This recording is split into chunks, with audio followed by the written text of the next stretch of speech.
नमस्कार दोस्तों, MT Hindi story में आप सभी का स्वागत है। आज हम प्रेमचंद की कहानी पूस की रात सुनेंगे। हल्कू ने घर आकर अपनी पत्नी मुन्नी से कहा, घर में जो रुपये रखे हैं उसे ले आओ, सहना आया है, उसे दे देता हूँ ताकि उससे पीछा छूटे। बरामदे में झाड़ू लगा रही मुन्नी ने पलटकर गुस्से से हल्कू को देखा और बोली, 4 रुपये ही तो बचे हैं घर में, अब वो भी सहना को दे दोगे तो माघ और पूस की कड़कड़ाती ठंड कैसे कटेगी। सहना से कह दो कि अभी पैसे नहीं हैं, फसल कटने पर दे देंगे। हल्कू एक घड़ी सोच में पड़ गया कि मुन्नी की बात भी सही है, कंबल के बिना ठंड काटना मुश्किल हो जाएगा। लेकिन हल्कू उस अड़ियल सहना को जानता था, वो पैसे लिए बिना जाएगा नहीं।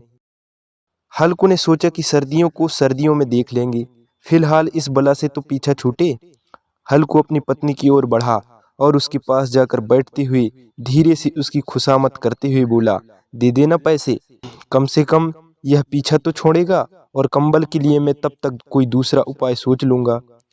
हल्कू की बात सुनकर मुन्नी गुस्सा हो गई। हल्कू को गुस्से से घूरते हुए मुन्नी ने कहा, तुम तो चुप ही रहो, बताओ जरा कौन सा उपाय है तुम्हारे पास। ऐसे ही कोई तुम्हें खैरात में कंबल तो नहीं दे देगा। ना जाने कौन सा कर्ज है जो कभी चुकता ही नहीं। तुम खेती करना छोड़ दो, क्या फायदा खेती का जब फसल होते ही पूरी कमाई कर चुकाने में चली जाए। तुम्हें जो सही लगता है तुम करो, लेकिन मैं तो एक पैसा नहीं दूंगी। मुन्नी को गुस्से से लाल होती हुई देख हल्कू उदास हो गया और धीमे से बोला, तो क्या मैं उसकी गाली खाऊं। उसकी बात सुनकर मुन्नी का मन द्रवित हो गया और आवाज में थोड़ी नरमी लाते हुए वह बोली, ऐसे कैसे वह गाली देगा, क्या उसका राज चलता है यहाँ। मुन्नी जानती थी कि हल्कू की बात में कड़वी सच्चाई है, इसलिए वह उठी और चुपचाप कमरे से रुपये निकाल कर ले आई और हल्कू को थमाते हुए बोली, मैं फिर कह रही हूँ तुम यह खेती बाड़ी छोड़ दो। मजदूरी करोगे तो कम से कम किसी की सुननी तो नहीं पड़ेगी और 2 वक्त का खाना तो नसीब होगा। मुन्नी की बात सुनकर हल्कू चुपचाप सिर झुकाए रुपये लेकर बाहर चला गया। हल्कू उन 3 रुपयों की अहमियत जानता था जिसे उसने पाई पाई जोड़कर कंबल खरीदने के लिए जमा किया। सहना को रुपये थमाते हुए हल्कू के हाथ कांपने लगे, जैसे वह सीने से अपना दिल निकालकर सहना की हथेली में रख रहा हो। वक्त बीतता गया और पूस की वो कड़कड़ाती सर्दी रातें भी आ गई। आसमान में जैसे चांद तारे भी ठंडी से ठिठुरने लग गए हों। हल्कू अपने खेत के किनारे बांस व पत्तों से बनाई मचान के नीचे पुरानी सी चादर ओढ़े कपकपाते हुए बैठा था और साथ में उसका कुत्ता जबरा भी उसके साथ था, जो सर्दी के कारण बार बार कुकू की आवाज निकाले जा रहा था। ठंड इतनी ज्यादा थी कि दोनों की आंखों से नींद कोसों दूर थी। सर्दी से खुद को बचाने के लिए हल्कू ने अपनी गर्दन को घुटने से सटाते हुए अपने कुत्ते की ओर देखते हुए कहा, जब पता था कि यहाँ इतनी ठंड है तो क्यों मेरे पीछे पीछे खेतों में आ गया। घर में होता तो कम से कम 4 दीवारी में इतनी ठंड तो न लगती। अब पड़े रहो ठंड में यहाँ। अब जबरा शांत हो गया था, शायद उसे पता चल गया था कि उसके मालिक को कुकू की आवाज से नींद नहीं आ रही है। इसके बाद हल्कू गर्दन को घुटने पर सटाए सोचने लगा, सब किस्मत किस्मत की बात है। हम यहाँ ठुठरते हुए रात काट रहे हैं और वो पैसे वाले बिना कुछ किए ही मजा लूट रहे हैं। इसके बाद हल्कू ने चिलम भरी और ठिठरते हुए उसे पीने लगा। हल्कू ने अपने कुत्ते जबरे को देखा और कहने लगा, आज यह रात किसी तरह काट ले, कल मैं तेरे लिए यहाँ पुआल बिछा दूंगा, तब ज्यादा ठंड ना लगेगी। हल्कू वहीं जमीन पर लेट गया और सोचा कि कुछ देर के लिए आंख मूंद कर सो लूं। लेकिन जैसे ही उसने आंख बंद की, ठंड की चुभन जैसे पूरे शरीर में सुइयां चुभोने लगी। कुछ देर करवट बदलने के बाद हल्कू पूस की रात को कोसते हुए उठकर बैठ गया। जब सब कुछ करने के बाद भी ठंड जाने का नाम ही नहीं ले रही थी, तो हल्कू ने पास बैठे अपने कुत्ते को उठाया और उसे गोद में लेकर लेट गया। ठंड से बचने के लिए जबरे के शरीर से आ रही दुर्गंध को भी हल्कू ने नजरअंदाज कर दिया। जबरे को भी गर्माहट मिल रही थी और उसने भी आंखें मूंद ली थी और सोने की कोशिश कर रहा था कि तभी जबरे को कोई आहट सुनाई दी और वो एकदम सावधान की मुद्रा में खड़ा हो गया। जबरा अचानक मचान से बाहर निकला और इधर उधर दौड़ते हुए जोर जोर से भौंकने लगा। कुछ देर यहाँ वहाँ भौंकने के बाद जबरा दोबारा हल्कू से सट कर बैठ गया। ऐसे ही रात का 1 और घंटा बीत गया और ठंड कम होने का नाम ही नहीं ले रही थी। हल्कू उठकर बैठ गया। वो दोनों हाथों से टांगों को कसकर पकड़े हुए घुटनों पर सिर टिकाए बैठा था। ठंड में हल्कू को लगा कि जैसे उसका खून जम गया हो और वह बेबसी से बस सुबह होने का इंतजार करने लगा। हल्कू के खेत के सामने ही आम का एक बड़ा सा बाग था, जिसे देखकर वह सोचने लगा कि पतझड़ शुरू हो चुकी है और जरूर इन पेड़ों से पत्तियां झड़ी होगी, तो क्यों ना इसके सूखे पत्ते लगाकर देर तक आग सेक लूं। हल्कू ने सोचा कि वह पत्तियां उठाने तो चला जाए, पर यहाँ रात के अंधेरे में उस पर कोई जानवर हमला न कर दे और उसे ऐसा देखकर कोई भूत न समझ ले। कुछ देर यूं ही सोचने के बाद हल्कू एकदम से उठा और एक सूखे पौधे को उखाड़कर उसे मसाल की तरह जलाकर पेड़ों की ओर चल पड़ा। अपने मालिक को जाता देख जबरा भी झट से उठ गया और दुम हिलाते हुए हल्कू के पीछे चले गया।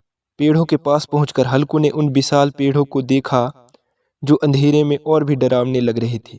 अपने मन के डर को दबाते हुए हल्कू नीचे झुका और पेड़ों के आसपास पड़ी पत्तियों को बटोरने लगा। सूखे पत्ते को समेटने की आवाज और ठंडी हवा के झोंकों से आ रही पेड़ों की सरसराहट हल्कू को डरा रही थी। ठंड में नंगे पांव पर कंकड़ तो मानो तीर की तरह चुभ रहे थे। उन सब से ध्यान भटकाने के लिए हल्कू ने जबरे से बातें करना शुरू कर दिया और कहने लगा, लग रही है ना तुझे भी बहुत ठंड, बस थोड़ी सी पत्तियां और इकट्ठी कर लेते हैं, फिर दोनों खूब आग सेकेंगे। हल्कू जितना पत्तियां समेट सकता था समेट ली और मचान की ओर चल पड़ा। मचान के बाहर पहुंचकर हल्कू ने पत्तियों में आग लगाई। देखते ही देखते आग धधकने लगी और उसकी लपटें पेड़ों को छूने लगी। हल्कू और जबरा वहीं आग के पास बैठ गए। हल्कू अलाव में कभी अपने हाथ सेंकता तो कभी पांव, तो कभी आग की ओर पीट कर बैठ जाता। जबरा भी आग के पास पसर कर लेट गया और उन लपटों को देखने लगा। हल्कू जबरे की ओर देखकर कहने लगा, कहा था ना मैंने, अलाव जलाते ही ठंड नहीं लगेगी, अब सेंक ले जी भर की आग।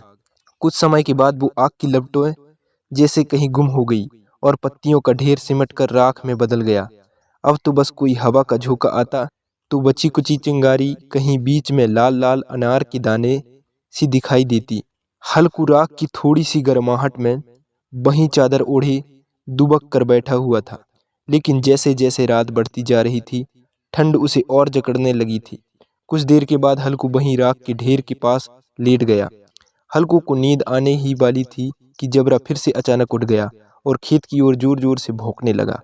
हल्कू के कानों में भी कुछ आवाज आ रही थी, जैसे जानवरों का बड़ा झुंड खेतों में घुस आया हो और उसकी फसल चर रहा हो। जानवरों की हलचल की पूरी आवाजें हल्कू के कानों में पड़ रही थी। हल्कू आंखें मूंदे ही सोचने लगा कि जबरे के होते हुए आखिर कोई जानवर खेतों में कैसे घुस सकता है, जरूर मुझे कोई धोखा हो रहा होगा। हल्कू ने आंखें खोले बिना ही जबरे को आवाज लगाई, लेकिन जबरा खेतों की ओर मुंह किए जोर जोर से भौंकता रहा, पर उसके पास नहीं आया।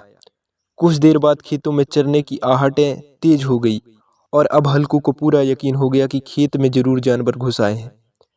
अपने आलस को झकझोरती हुई हल्कू आधे मन से उठकर बैठ गया।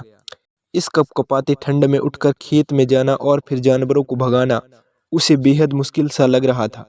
हल्कू वहीं बैठे बैठे जबरे को आवाज देने लगा। हल्कू की आवाज सुनकर जबरा और भी जोरों से भौंकने लगा। खेतों में नीलगाय का झुंड घुस गया था, जो पूरी तैयारी से फसल को चरने के साथ ही उसे तहस नहस किए जा रहा था। जबरा अपना गला फाड़ फाड़ कर भौंके जा रहा था, जैसे उन्हें वहां से चले जाने को कह रहा हो। इस बार हल्कू ने पक्का इरादा करते हुए खुद को समझाया और चादर को शरीर पर लपेटते हुए खेत की ओर जाने के लिए कदम बढ़ाने लगा। हल्कू कुछ कदम ही चला था कि अचानक तेज हवा के झोंकों ने उसके कदम रोक लिए। हल्कू को ऐसा लगा कि जैसे किसी ने सैकड़ों सुइयां उसके शरीर में चुभो दी हो और उसका पूरा शरीर अकड़ गया हो। हल्कू दौड़ता हुआ राख के ढेर के पास लौट आया और पास पड़ी लकड़ी से उसे कुरेदने लगा ताकि उसके शरीर को कुछ तो गर्माहट मिले। जबरा खेतों के पास भौंकता रहा और हल्कू उस राख के ढेर के पास सिकुड़ कर बैठा रहा, जैसे उसे किसी ने जकड़ रखा हो। नीलगाय की झुंड ने देखते ही देखते पूरे खेत को तहस नहस कर दिया।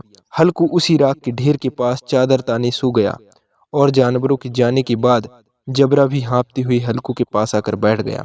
सुबह जब हल्कू की आंख खुली तो दिन चढ़ आया था और धूप निकल आई थी। सामने बैठी मुन्नी उसे गुस्से से घूरती हुई जोर जोर से कह रही थी, दिन भर सोए रहोगे क्या? उठकर देखो तो सही, जानवरों ने पूरी फसल का क्या हाल कर दिया है। अब हम क्या करेंगे? तुम्हारे रात में खेत में होने का क्या फायदा? अगर चादर तान कर सोना ही था तो घर पर ही पड़े रहते। मुन्नी को चुप होते ना देख हल्कू धीरे उठा और उसने पूछा, क्या तुम खेत से होकर आ रही हो? क्या सच में हमारी पूरी फसल तबाह हो गई है? मुन्नी ने गुस्से से जवाब देते हुए कहा, हाँ, सब कुछ खत्म हो चुका है। हल्कू जानता था कि मुन्नी ऐसे चुप ना होगी, तो उसने बहाना बनाते हुए कहा, तुझे तो बस खेत की पड़ी है। मैं यहाँ रात में मरने से बाल बाल बचा। रात में मेरे सीने में इतना तेज दर्द उठा कि मैं हिल भी ना पाया। यह तो मैं ही जानता हूँ कि दर्द के साथ मैंने कड़कड़ाते ठंड के बीच रात कैसे काटी है। हल्कू की बात सुनकर मुन्नी कुछ न बोली। फिर दोनों खेत के पास आए और बुरी तरह रौंदी हुई खेत को देखने लगे। खेत की दुर्दशा देखकर मुन्नी के चेहरे पर उदासी छा गई और वह मन ही मन सोचने लगी कि अब गुजारा कैसे होगा। पर हल्कू के चेहरे पर एक अलग शांति थी। मुन्नी ने चिंता जताते हुए हल्कू से कहा, लगता है अब मजदूरी करके ही दिन काटनी पड़ेगी।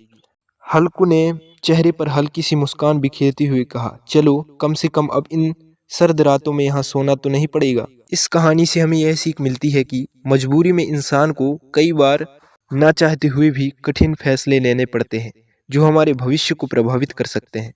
विपदा कभी भी आ सकती है, इसलिए हमेशा चौकस रहना चाहिए। कहानी अच्छी लगी हो तो लाइक और कमेंट जरूर करें और ऐसी ही नई कहानियों को सुनने के लिए चैनल को सब्सक्राइब कर लें।